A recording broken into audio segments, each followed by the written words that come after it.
Per Desember 2023, cakupan kepesertaan BPJS Ketenagakerjaan atau BP Jamsostek di Provinsi Bali baru mencapai 1,027 juta atau 39,41% dari jumlah tenaga kerja atau naker yang ada di Bali.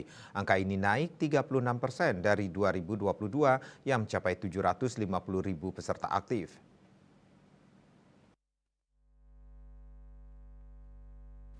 Kepala Kantor Wilayah Badan Penyelenggara Jaminan Sosial Ketenagakerjaan BP Jamsostek, Banuspa Kuncoro Budi Winarno mengatakan, dari cakupan kepesertaan tersebut, cakupan kepesertaan pekerja formal sebesar 59% dan informal 22%.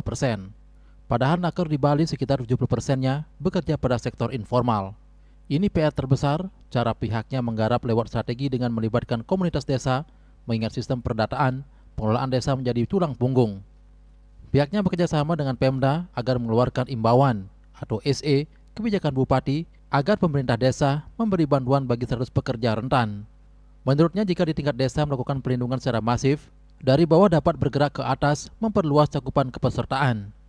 Selain itu pihaknya juga mengadakan awarding untuk memberikan apresiasi kepada Pemda Kabupaten Kota yang ada di Bali, pemerintah desa yang dapat meningkatkan cakupan kepesertaan pekerjanya untuk mendapatkan pelindungan jaminan sosial. Menurutnya Pemprov Bali sendiri telah memberikan perlindungan bagi naker non-ASN 100% lewat anggaran APBD, sedangkan bantuan perlindungan untuk aparat desa dan adat diberikan melalui CSR, perusahaan daerah. Tak hanya itu, kebijakan berupa persyaratan perizinan untuk perusahaan dengan menjadikan pekerjanya peserta jaminan sosial juga dilakukan. Sekda Provinsi Bali, Dewa Made Indra mengatakan, Pemprov Bali mendorong cakupan kepesertaan jaminan sosial tenaga kerja lewat regulasi, anggaran, inovasi, serta progres kinerja. Upaya ini juga sekaligus menjadi penilaian untuk Pemkab, Pemkota untuk mendapatkan penghargaan Paritrana.